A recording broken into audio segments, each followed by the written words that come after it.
시청자 여러분 안녕하십니까? 9월 18일 경제연장 오늘 시작합니다. 세계 주요 제약회사들이 코로나19 백신 개발에 속도를 내는 모양새입니다. 모더나는 오는 11월에 긴급 사용 승인을 신청하겠다고 밝혔는데요.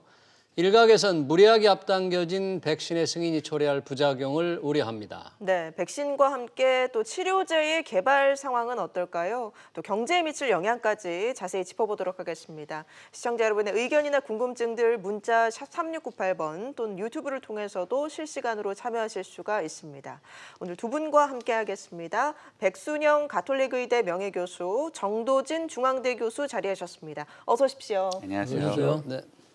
백 교수님, 요즘 코로나19 백신 개발 뉴스가 곳곳에서 많이 나오고 있는데 백신 없이는 이 코로나19를 극복할 수 없다는 그런 걱정 때문에 그런 거죠?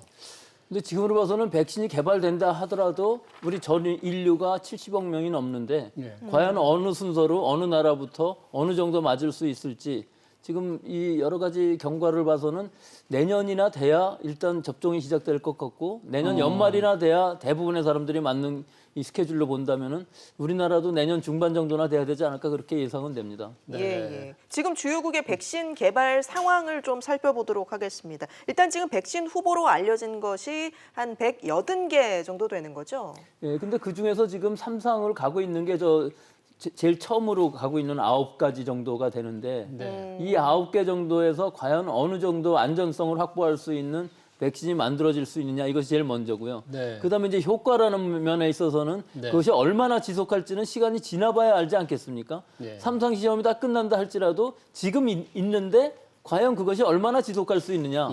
또 하나는 이 바이러스가 새로 감염이 되었을 때 과연 얼마나 방어 효과가 있느냐. 독감 백신만 해도 이게 100% 방어 효과가 있는 것이 아니거든요. 예. 그러니까 삼상 시험에서 물론 이런 것들을 다 검토를 합니다만은 일단은 상용화가 된 후에 여러 사람들이 맞았을 때 적어도 수백만 수천만 명이 맞았을 때 어느 정도 효과가 있냐 안전성이 있느냐는 다시 한번 모니터링을 하는 것이거든요. 이런 것들을 임상 4상이라고 하는데요. 이렇게 4상으로 갔을 때까지 안전한 백신이 얼마나 있을 거냐 하는 것이 지금 관건이라고 할 수 있겠습니다. 그러면 지금 9개 말씀을 하셨는데 지금 제일 앞서 있는데 가장 먼저 나올 것으로 기대할 만한 데가 지금 전 맨 위에 있는 영국의 아스트라제네카인가요? 어떻습니까? 글쎄요. 근데 저게 상당히 의심스러운 부분이 제일 먼저 있고 제일 앞서간다고 그랬었는데 얼마 전에 부작용 때문에 지금 임상이 좀 중단됐다가 다시 시작됐거든요. 그런데 사실은 영국, 미국, 브라질 이렇게 했었는데 미국에서는 아직도 그 부작용을 확실하게 확인하지 못했다고 그래서 임상이 중단돼 있는 상태예요. 그래서 영국하고 브라질에서는 다시 시작하고 있어서 좀 늦어지는 경향이 있거든요. 그렇기 때문에 저기서 보면은 지금 2상 끝나고 3상을 거의 승인 안 받고서도 하고 있는 것들이 중국의 시노팜이라든지 또 러시아의 백신 같은 경우는 사실 3상을 다 하지 않은 상황인데도 중국 같은 경우는 수십만 명을 접종을 시켰고 아니, 3상 승인 안 됐는데도 수십 명을 접종을 했어요? 시노팜? 그렇죠. 승인을 했다기보다 그러니까 다 끝난 게 아닌 상황에서 많은 사람들한테 맞춘 거죠. 그 자체는 틀리다고는 볼 수 없겠지만 실제로는 아주 잘 조절된 그 상황에서 삼상 실험을 해야 되는 것인데 그냥 여러 사람들한테 그냥 일반 대중한테 맞춰버리면은 물론 대중은 아니겠습니다만은 의료진이라든지 여러 해외 많이 나가는 사람들한테 맞췄다고는 하는데 군인들이라든지요. 이것은 상당히 문제가 있을 수 있는 것이죠. 즉, 지금 삼상을 안 하고서도 일반인한테 접종을 했다 하는 것이 더 빨리 가는 것이냐 아니면 미국이나 이제 선진국들처럼 그런 삼상들을 다 하고 나서 일단 긴급 사용 승인에도 받을 것이냐 이 차이가 있기 때문에 어느 게 앞서간다는 이 개념 자체가 지금은 좀 혼란한 상황이 되어 있습니다. 지금 백신 후보가 여러 가지가 있고 또 좀 이름들이 어렵기 때문에 좀 하나하나 조금 쉽게 좀 따져볼 필요가 있을 것 같아요. 일단 지금 가장 개발의 선두주자로 꼽히고 있는 아스트라제네카의 경우 3상에서 심각한 부작용이 나타났다고 하는데 어떤 부작용입니까? 일단 심각한 부작용이긴 하지만 직접적인 영향은 아니었던 것으로 지금 알려지고 있어요. 척수염이 걸렸다는 것인데 척수염이라는 것이 어떤 면역 반응이 외부에서 들어온 물질들, 병원균들이나 여러 가지들에서 이 부작용이 생긴 것인데 결국은 이 백신이 들어감으로 해서 이 사람이 생긴 것이냐 아니면 원래부터 생길 것이었는데 백신하고 상관없이 걸린 것이냐 이것이 지금 조사가 됐고 직접적인 원인은 아닌 것 같다 하는 것이 현재까지의 결론이기 때문에 임상 3상이 다시 가고 있는 것이거든요. 이 질병 자체는 질환 자체는 심각하지만 실제로 이 면역 반응, 이 백신의 면역 반응에 의해서 일어난 것은 아닌 것 같다는 것이 지금 현재 잠정적인 결론입니다. 이게 영국과 미국이 같이 개발을 하는데 3상에서 이런 부작용이 나타나다 보니까 임상을 중단했고 영국은 다시 임상을 재개했고 미국은 아직이잖아요. 예, 이 상황은 이 영국하고 미국하고 같이 개발하는 건 아니고요.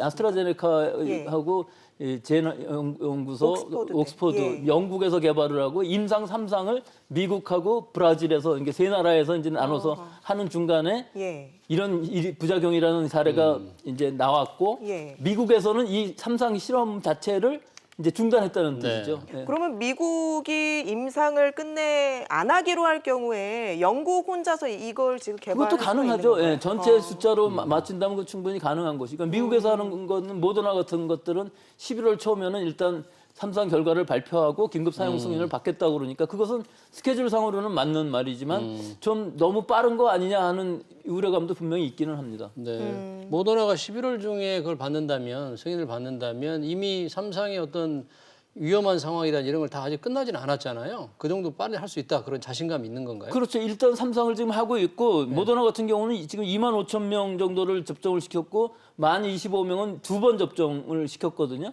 그랬는데도 지금 57일이 지나는 동안에 아무런 부작용이 없었다 하는 것이기 때문에 앞으로 이제 한 달 정도 더 지나가게 되면은 11월 초 정도면 이 결과를 다 낼 수 있다는 것이니까 3상 결과를 내고서 승인을 받겠다는 거니까 스케줄상으로는 맞기는 하는 거죠. 네.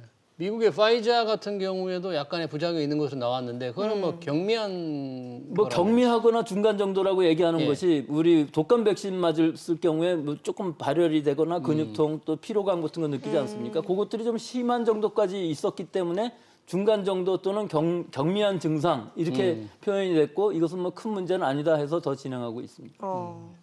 지금 그러면 이 말씀하신 아스트라제네카라든지 파이자, 이 모더나 말고 아까 중국 잠깐 얘기했잖아요. 중국의 경우에는 이미 그렇게 많은 사람들에게 접종을 했다면 부작용이 없으면 좀 의심스러운 게 아닌가. 근데 원래 이 백신의 개발의 그 원리에 따라서 부작용이 어느 정도 확보될 수도 있습니다. 이 시노팜 같은 경우에 있어서는 우리가 지금까지 많이 사용하던 사백신이라는 개념을 썼기 때문에 이 죽은 물질들만 가지고서 우리 몸에 집어넣은 것이기 때문에 그 부작용이 그다지 크지 않을 수 있습니다. 즉 우리가 전통적으로 사용하던 백신의 개념을 그대로 이 코로나19에다가 적용을 시킨 것이기 때문에 안전성 면에서는 어느 정도 확보가 될 수가 있지만 과연 면역력 중화항체가 얼마나 생겼는지 이 모든 사람들한테 다 지금 3상 실험을 하고 있는 게 아니기 때문에 수십만 명의 접종을 시켰다는 것이 중요한 게 아니라 그 중에 중화항체가 얼마나 생겼느냐, 그 항체가 얼마나 지속되느냐, 또 바이러스의 감염에 대해서 얼마나 막아줄 수 있느냐 하는 것들을 통계적으로 과학적으로 잘 내야 되는데 데이터를 그런 것들이 없이 지금 하고 있다는 것이 좀 우려가 되는 거죠. 중국 뭐 인민일보에 따르면 수십만 명 맞췄고 아무런 부작용이 없다라고 하는데 이거 믿을 만한 건가요? 뭐 그거는 믿는다 치더라도 그럼 그 사람들이 바이러스에 노출됐을 때 얼마나 감염이 됐는지 안 됐는지에 대한 데이터가 지금 전혀 알려져 있지 않은 거거든요. 그러니까 그런 게 중요하죠. 3상이라는 것은 사실은 많이 노출되는 환경에다가 백신을 맞췄을 때 백신을 맞춘 사람들은 전혀 감염이 안 되고 백신을 안 맞힌 플라시보라고 그러는데 안 맞힌 사람들한테서는 평균과 똑같은 정도의 감염이 되는 것을 밝혀야만 이것을 3상 실험이라고 그러고 이런 것들을 잘 디자인하고 여러 가지를 다 측정을 해야 되는 것이죠. 그런 부분이 모자라는 부분이 있습니다. 그러면 지금 백신의 그걸 뭐 종류라고 할 수도 있고 방식이라도 할 수 있고 플랫폼이라도 할 수 있을 텐데 중국계 일반적으로 지금 영국이나 미국에서 하는 거와 좀 다른 건가요? 다르죠. 다른데 중국도 칸시노 같은 경우는 아데노바이러스 벡터 기반이긴 하고요. 모더나라는 것도 좀 다르게 mRNA라는 그 RNA를 집어넣어주는 상황이고 아스트라제네카 거는 또 좀 어렵습니다. 그는 침판지 아데노바이러스 벡터라고 그래갖고 거기다가 그 돌기 단백질을 집어넣어서 그것들이 발현하게끔 하는 이 좀 어려운 얘기입니다. 상황이 다 다른 바이러스 기반을 가지고 있습니다. 네. 자, 이런 지금 회사들에 대해서는 지금 미국 정부가 아스트라제네카나 모더나 파이자에 어마어마한 돈을 지금 지원하고 있잖아요. 그 규모가 어느 정도나 됩니까? 이게 뭐 조 단위로 투자를 하는데 결국은 실패했을 경우에는 뭐 그 돌려받는 돈은 아니기 때문에 개발하는 회사 입장에서 보면 상당히 자기는 리스크가 줄어들 수가 있는 것이죠. 지금 기존에 사스 코로나라든지 메르스 같은 경우에 있어서도 실제로 거의 다 개발해 가고 있는데 이 바이러스 질환이 없어져 버리면 완전히 투자 비용 다 날아가는 것이거든요. 그러니까 지금 이 상황도 비슷합니다. 시간이 지나서 너무 늦게 개발이 되게 되면은 우리 인류가 이 바이러스의 예방 백신이 더 이상 필요 없는 상황이 되면은 결국은 아무리 잘 만든 백신이라 할지라도 이번 이 유행에서는 쓸 수 없는 것이거든요. 그거를 이제 여러 정부들에서 보조해주는 의미로 투자를 하고 또 그 완전히 개발이 된 백신이라면은 먼저 그것을 확보하겠다는 그런 개념이기 때문에 지금 뭐 우리 선진국하고 우리나라와 또 개발도상국은 전부 상황이 다른 그런 상황입니다. 예. 국내 상황도 좀 알아보겠습니다. 정 교수님, 지금 국내에서 뭐 백신이나 치료제를 개발 중인 기업 어떤 곳이 있고 또 우리 정부의 지원 상황은 어떻습니까? 예, 같이 묶어서 말씀을 드리면요. 얼마 전에 이제 정부에서 코로나19 때문에 지원을 해주겠다고 하고 제약사들을 선정을 했는데요. 치료제 같은 경우에는 이제 셀트리온 가장 대표적인 기업이죠. 그리고 이제 예비 선정한 기업들이 좀 있습니다. 그게 녹십자, 대웅제약, 그리고 신풍제약. 특히 신풍제약은 최근에 주가가 엄청 올라서 어마어마하게 올랐죠. 투자자들이 관심이 많으실 것 같고요. 그리고 이제 백신이 오늘 주된 이슈인데요. 백신은 크게 우리나라에는 세 기업이 있는데 제넥신이 정부에서는 일단 주력으로 지원 사업을 받게 되고요. 예비 선정된 게 SK 바이오사이언스하고 진원생명과학입니다. 참고로 SK 바이오사이언스는 IPO가 아직 안 된 기업이니까요. 새로운 IPO 기업이라고 또 투자자들이 관심이 많이 있습니다.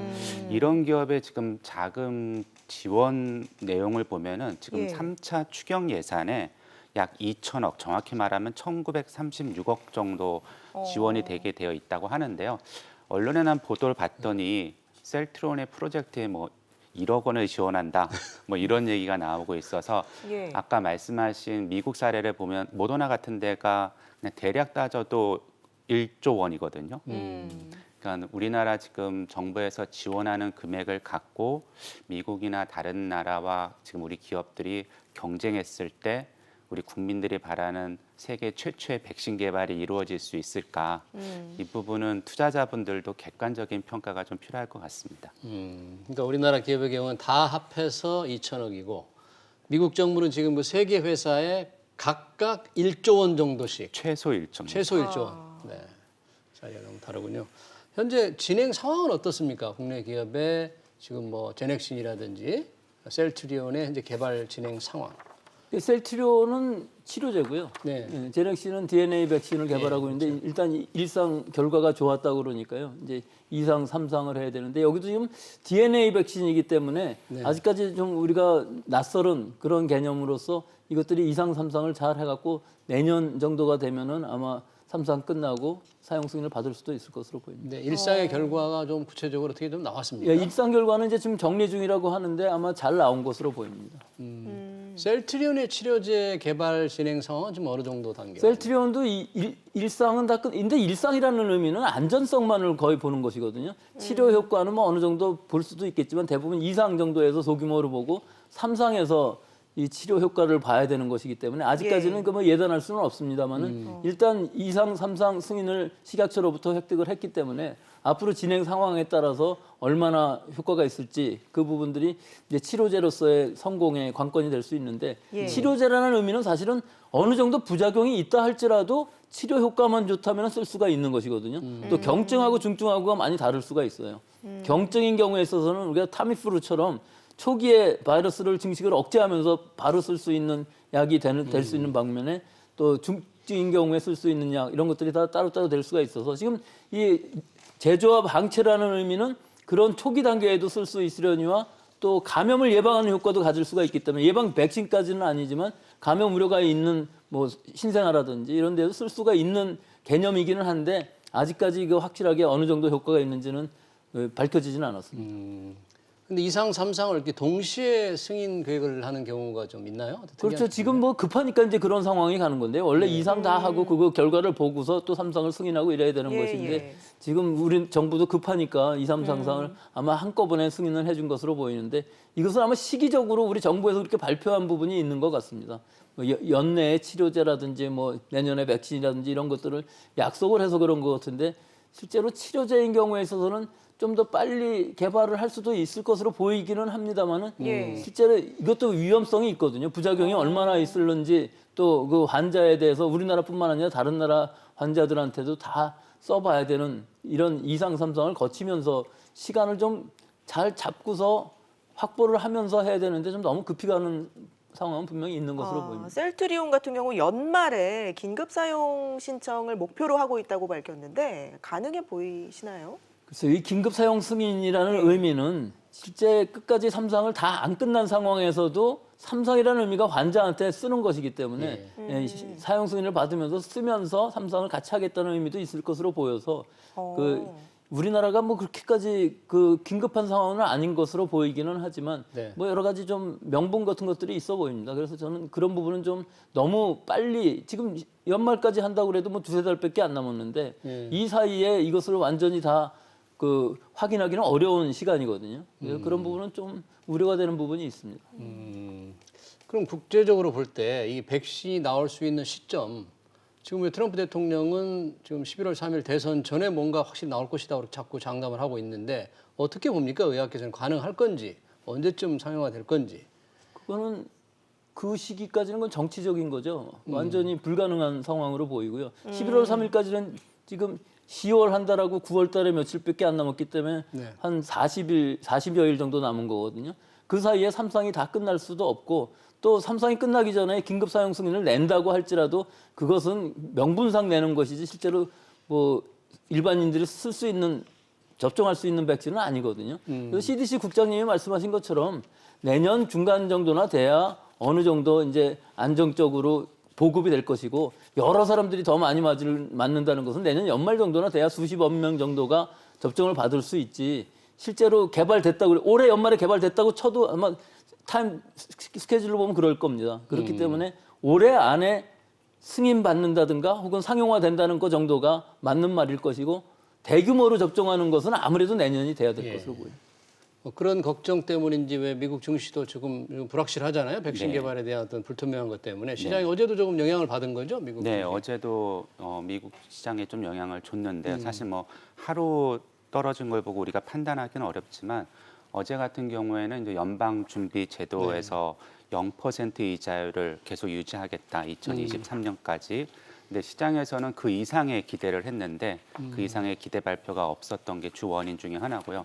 또 하나는 계속 이렇게 백신 개발에 대한 논란이 끊이지 않고 있는 것도 시장에서의 불확실성의 주요 원인 중에 하나는 분명한 것 같습니다.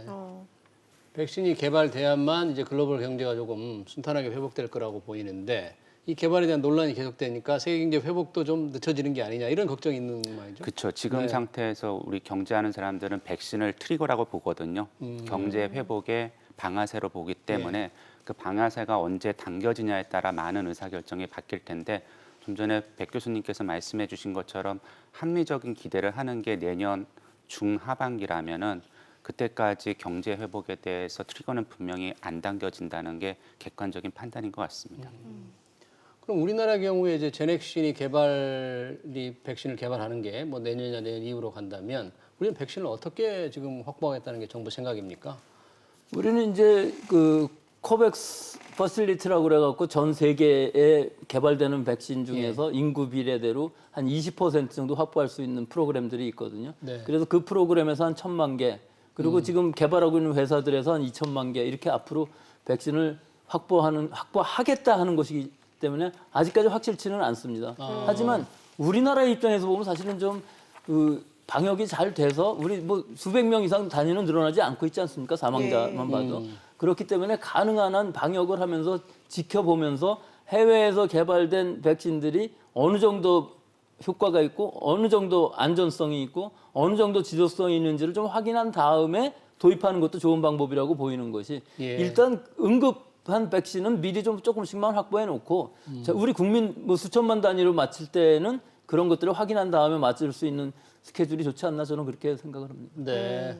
그 코백스 프로그램을 통해서 한 1,000만 명 가져온다면 그 코백스 프로그램에는 각국이 다 돈을 댄 거죠? 그렇죠. 76개국 정도 된다고 그러니까 거기서 이제 그 부분의 문제는 뭐냐면은 일단은 좀 싸게 사야 이 개발도상국이라든지 이런 데서 확보를 할 수가 있는데 지금 너무 비싼데 모더나 같은 경우는 굉장히 비싸게 뭐 18만 원씩 이렇게 계산을 해놓고 있기 때문에 그걸 또 두 번 맞는다고는 상당히 문제가 될 수 있거든요. 예. 그런 부분들을 이제 세계적인 기구 안에서 해결할 수 있는 방안을 모색하고 있는 건데 거기서도 지금 아직까지 불확실성이 너무 커서요.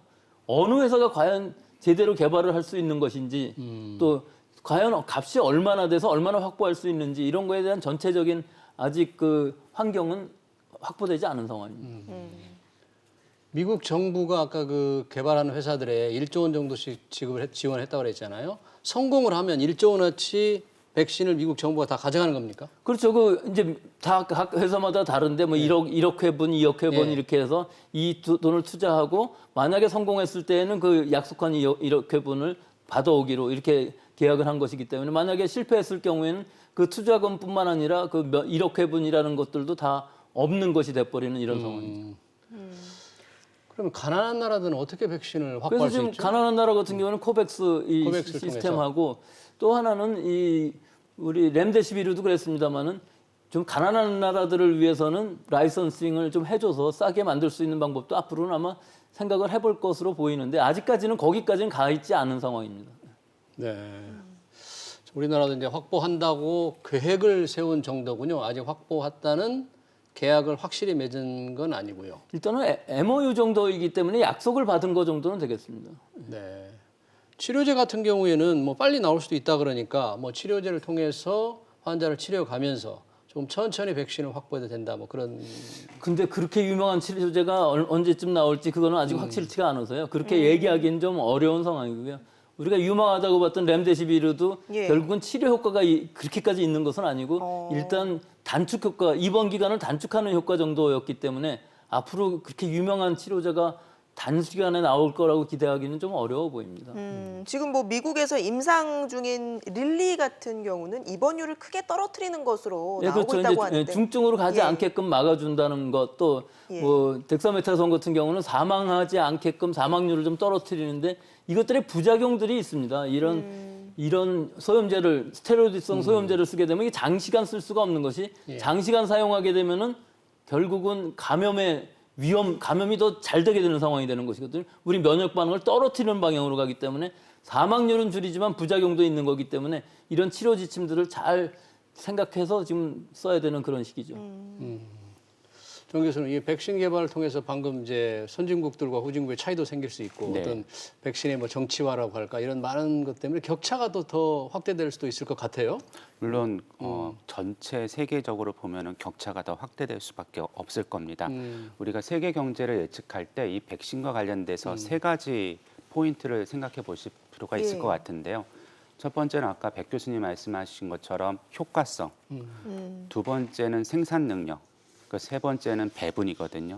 아까 말씀하신 세계 경제의 편차는 아마 이 두 번째, 세 번째에 의해서 저개발들한테는 어려움이 있을 것 같고요.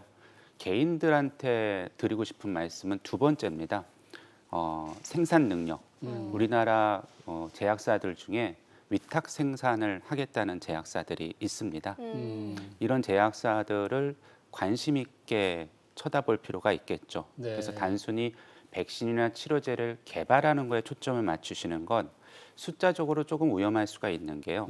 지금 주가 흐름을 보면 아까 모두에도 말씀드린 것처럼 진원생명과학 같은 경우가 올 2월 8일 날 2,000원대였는데요. 네. 최근 8월 27일 날 37,500원입니다. 그런데 진원생명과학이 경상연구개발비라고 해서 이제 연구 개발한 거 이게 백신에 썼는지는 모르겠지만 6개월 동안 총 쓴 금액을 봤더니 35억입니다. 그러니까 그런 숫자를 기반해서 우리가 치료를 개발하거나 백신을 개발하는 데를 판단을 하신다면 조금 더 중요할 것 같고요. 또 하나 지금 대부분 이런 바이오 주들이 많이 올랐죠. 네. 뭐 신품제약 같은 게 5,800원에서 16만 3,000원이니까요. 특히 외국인들이 그렇게 많이 매수를 했더군요. 그렇죠. 근데 이게 저희가 잘 생각해 보면 요 최고 끄는 시점이 7월, 8월, 9월입니다. 그러니까 일종의 이제 이득을 다시 정리하는 과정에 있는 거고요. 그러니까 지금 시점 같은 경우에 많은 애널리스트들이 얘기하는 게 투기와 투자를 구분해야 된다라고 많이들 말씀을 하시니까요. 우리 시청자 여러분께서도 혹시 투자의 목적으로 이 방송을 보신다면 그 부분에 대해서는 생각을 많이 해보실 필요가 있을 것 같습니다. 그 기업들 입장에서는 이 개발이나 생산에 투입한 그 투자금을 회수할 수 있을까 이 부분도 고민거리일 것 같아요. 네, 교수님이 더 많이 아시겠지만 제가 알고 있기로 임상 전까지 들어가는 비용은 크지 않다고 알고 있습니다. 그래서 제약업체들의 대부분 비용은 판관비에 들어가고요. 매출 원가는 아주 미미한 수준이기 때문에 거기에 들어가는 거 돈 자체 때문에 어려울 것 같지는 않습니다. 제넥신 같은 경우에도 지금 올 6개월 동안 쓴 돈이 171억 정도거든요. 네. 그러니까 앞에서 말씀드린 미국 기업과 비교하면 이런 개발비에 투자했다고 해서 이게 실패로 우리나라 기업들한테 제약사들한테 직접적인 타격을 줄 것인가 그 정도로 지금 우리나라 제약사들이 많은 금액을 개발비에 쏟아붓고 있는 상황은 아닌 것 같습니다. 지금 신풍제약 같은 경우에는 이제 치료제 이상이 승인된 거잖아요. 네. 그런데 그렇게 많은 투자자들이 관심을 갖게 된 뭐 결정적인 이유랄까 뭐 있나요? 그게 이제 저희가 실질이 있는 거냐, 아니면 지금 말씀하신 것처럼 일종의 환상 같은 효과가 있는 거냐. 근데 이게 특정 기업에 대한 얘기라 네. 함부로 말씀드리기는 어려운데요. 수요와 공급의 법칙에 의해서 분명히 여기는 실상보다는 조금 더 많은 수요자들이 있는 것 같다는 생각이 듭니다. 네. 네, 백 교수님 아까 그 타미플루 얘기를 잠깐 해주셨는데 당시만 해도 뭐 대단한 선풍적인 인기를 끌었고 또 길리아드라든지 그 판매한 로슈 같은 데는 대박을 터뜨린 거 아니겠습니까? 그렇죠. 지금도 대박일 겁니다. 그런 지금도. 타미프루 정도의 약이 개발된다면 대박일 수가 있는데 지금 상황에서는 그 정도의 약을 기대하기는 굉장히 어려운 것이 잘 생각해 보시면은 지금 타미프루라는 것이 지금도 처방이 엄청나게 되고 있습니다. 일단 독감이라고 진단이 되면은 바로 쓰면은 굉장히 탁월한 효과를 나타내거든요. 아주 가볍게 앓고 넘어갈 수가 있습니다. 그러니까 이런 치료제가 있다는 것은 질병에 대해서는 굉장한 무기가 될 수 있는 것이죠. 우리 정부도 조금 이런 데 지원을 좀 훨씬 좀 늘릴 필요가 있지 않나? 아까 미국 기업, 미국 정부의 지원들을 보니까 너무나 많이 차이가 나지 않습니까? 이게 원래 바이오에 대한 이 투자라는 것은 엄청나게 큰 돈을 투자하고도 하나도 안 남을 수도 있는 굉장히 뭐 정말 말씀하신 대로 네. 투기일 수가 있는 투자이기 때문에 이 부분을 굉장히 주의해서 보셔야 되는 것이고 실제 신약을 개발한다는 것은 우리나라는 조금 떨어져 있는 것이 사실입니다. 이게 미국이나 혹은 일본만 해도 굉장히 앞서 있는 부분들이 있거든요. 그래서 여러 가지 약들이 유럽이나 미국, 일본 이런 데에 비해서 우리나라에서의 투자 규모를 보시면은 우리나라의 수준을 이것도 짐작할 수 있는 부분이 있습니다. 지금 독감과 코로나 증상이 비슷하기 때문에 다가오는 이제 그 가을 겨울을 대비해서 독감 접종 대상을 뭐 확대해야 된다 이런 논의도 활발하지 않습니까? 근데 지금 확보한 거 뭐 다 아시겠습니다만은 약 2,900만 도즈 정도 되고 57% 된다고 그러니까요. 이것만 다 소비한다 할지라도 우리나라의 접종률은 충분할 것으로 보이고요. 네. 아마 이것이 올해 아무리 많이 맞는다고 그래도 이거 이상 맞기는 어려울 것으로 보여서 뭐 안정적으로 확보하지 않았나 저는 그렇게 생각합니다. 네, 그러니까 국민 100%는 좀 과하다 그런 국민 얘기인 100%가 다 맞을 필요가 없는 것이 이 젊은 사람들은 진단을 받아서 타미프루 먹고 가볍게 넘어가는 사람들이 많이 있을 수 있는 것이기 때문에 모든 사람들이 건강한 사람들이 다 맞아야 되는 것은 아니고 어느 나라도 그렇게 하고 있지는 않거든요. 그래서 50% 60% 정도가 만약에 접종을 받고 우리가 마스크 쓰고 거리 두기 잘한다 그러면 올해 유행은 뭐 거의 없을 것으로 보이기 때문에 이 정도 물량으로도 충분하다고 저는 생각합니다. 네. 백신이 이제 개발되고 나서 이제 국가가 좀 확보를 할 텐데 어떻게 분배할 거냐, 누구한테 먼저 접종시킬 거에 관한 국제적인 규약 같은 건 있습니까? 국제적인 규약보다는 각 나라에서 정해서 하는 것이 좋겠죠. 우선은 제일 먼저는 의료진이 제일 먼저 맞는 것이 의료진. 좋다고 생각합니다. 의료진 다음에는 이제 취약한 계층들, 그 외에 이제 연령층이 어디까지가 안전한가를 다 본 다음에 임신부도 안전할 수 있는가 다 확보한 다음에 확인한 후에 순서를 맞는 것은 우리 질병관리청에서 잘 디자인해서 아마 순서를 매길 것으로 합니다. 예, 알겠습니다. 오늘 두 분 말씀 여기까지 듣도록 하겠습니다. 지금까지 정도진 중앙대 교수, 백순영 가톨릭 의대 명예교수와 함께했습니다. 고맙습니다. 네, 고맙습니다.